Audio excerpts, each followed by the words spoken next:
all you people, I'm Doodle the Doodle Griffin, and I'm just gonna speed right through this intro because today we're talking about Sonic the Hedgehog. I feel like this topic needs no introduction, because if you don't know who Sonic is, then what kind of rock have you been living under for like the past 30 years? So I'm just gonna jump right into it and start with talk about the games. Now, I know the games have quite a bit of a reputation, but I always had good experience with Sonic games, so I don't know what those people are on about. Sonic games have this certain charm about them that no other games just don't have or just can't have. I think it's the combination of, the characters, they're charming, and the games have just enough jank to them that it adds this layer of unpredictability to it. For me, at least makes it more fun. I played quite a few Sonic games in my time in this world, so I won't be talking about all of them. However, I will be talking about 3 of them. Sonic Forces, Sonic Adventure, and my favorite Sonic game, Sonic Adventure 2. So how about you grab a sketchbook or tablet and let's get doodling. I think I'll talk about Sonic Forces first. Now, I know a lot of people don't like Forces, but how can you not like it? It has Infinite after all. The guy who acts like an overly edgy teenager, and the guy whose epic villain origin story is that he got beat up by Shadow that one time and got really mad about it. I mean, with that kind of backstory, he was pretty tamed in all the things that he did as a villain.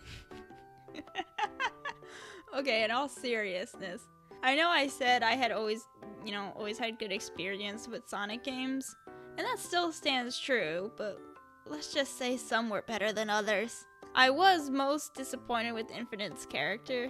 My brother and I came up with so many theories that worked way better than what we got. He just didn't really have an actual motive for what he does. He just got mad because Shadow beat him up. Like, newsflash, Shadow beats up a lot of people. You're not special.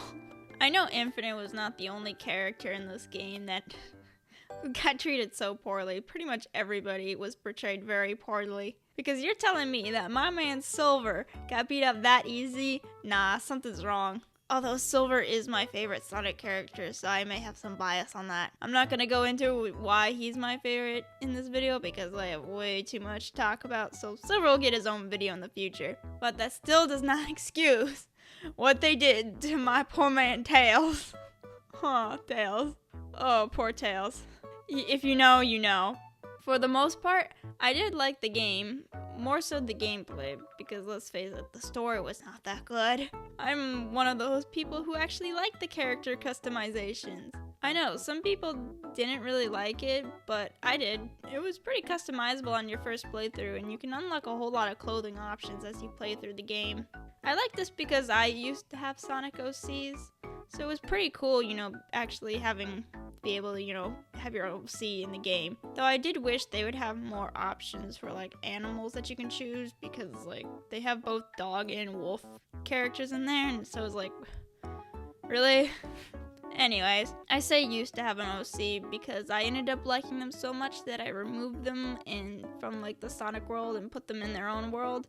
So I completely removed their connection to, the Sonic universe. I like the gameplay of this game for the most part, even if it was, kind of easy. However, classic Sonic can jump off a cliff? No, I won't elaborate. Sonic Adventure! The first game that kicked off the 2000s eras of, oh wait, this is getting a little real, until they backtracked after 2006. This is the game of when things started to get wild with the Sonic games.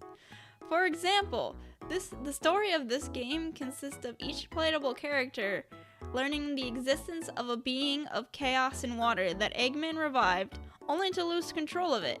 It goes on a rampage and destroys an entire city, and Sonic defeats it with the power of friendship. No, I'm not joking, that's literally what happens.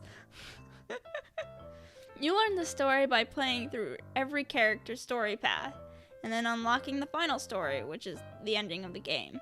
The characters that you have to play through are, of course, Sonic, Knuckles, Tails, Amy, Gamma, and,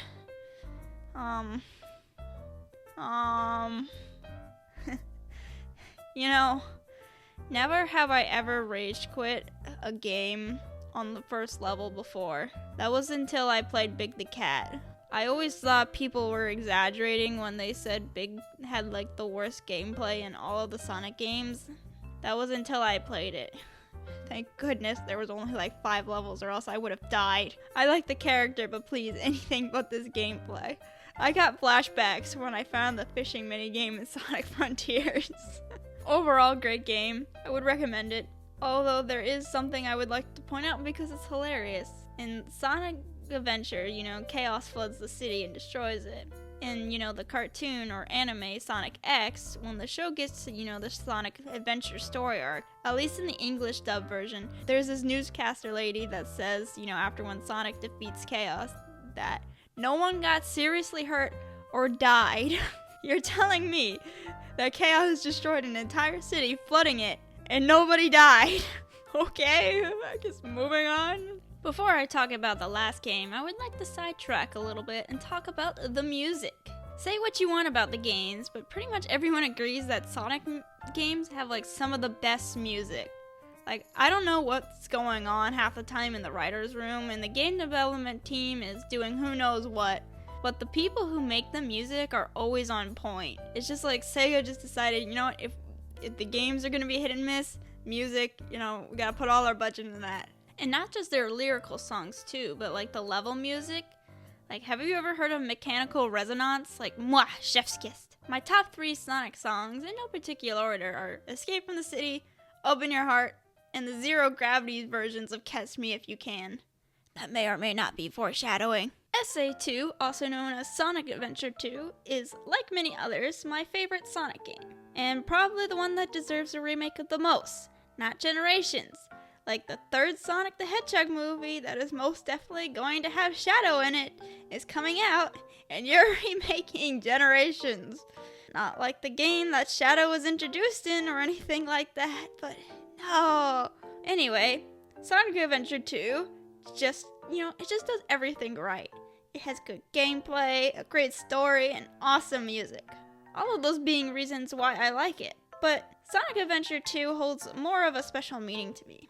You see, I have scoliosis.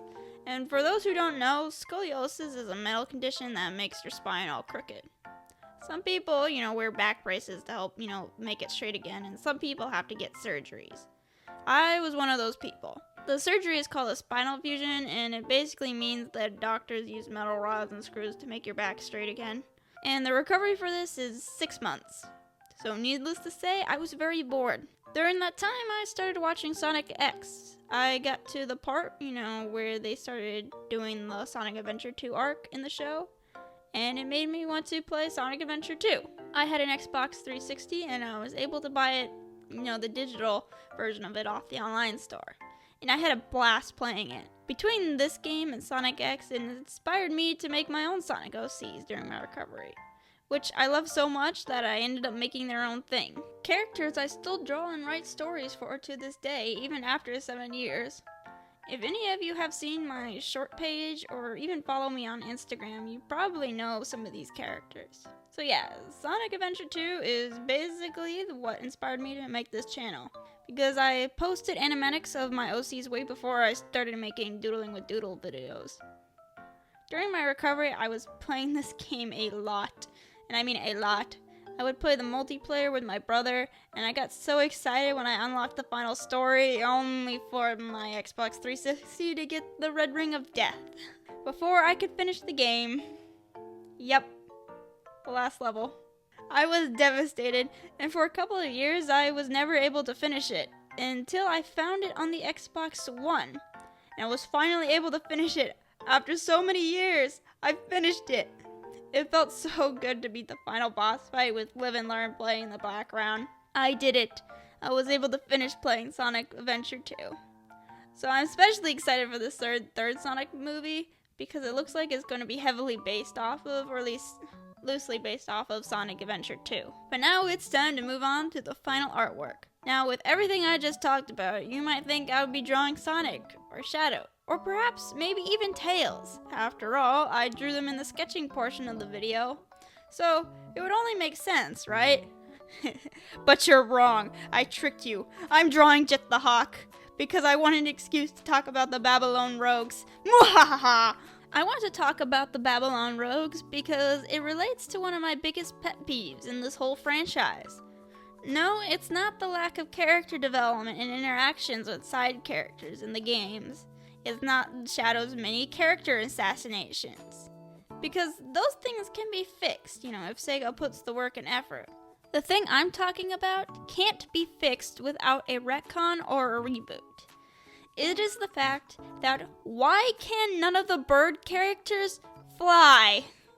Like, they're birds. They should be able to fly, but why can't they?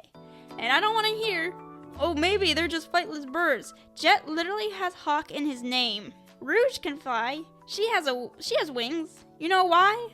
Because bats have wings. Bats can fly. So I don't know, give the bird characters the ability to fly? Even Tails can fly, and he's literally a two-tailed fox who uses his tail as a helicopter, like how does that work? Is there just something I don't know about? Like some character design rules Sega made for their bird characters? Where they like, oh, the bat characters can have extra limbs, but the bird characters can't do that. No, they have to use hoverboards to fly, because that makes sense. I love Rouge, but you guys have no idea how long this has been bugging me. Birds are one of my favorite kind of animal, so it feels such a waste to me. Because they could have done such cool things, like with the Babylon Rogues and their characters, But I guess that's just a common theme with Sega, letting good character concepts or just characters in general go to waste. You know what? They say if you want something done right, do it yourself. Earlier I said I wanted to make a separate video on Silver. Well, you can look for one for the Babylon Rogues too, because that's right, I'm going to redesign them. And you know what? I'm going to rewrite them a little bit as well, because there are so many cool things that Sega just threw away. There was like right there. They could have done so many cool things. But anyways, here's the final art. I think it turned out good since I usually don't draw Sonic characters. Like, it's been 7 years since I actually drew one. Hope you enjoyed the video, and I will see you all later. Bye!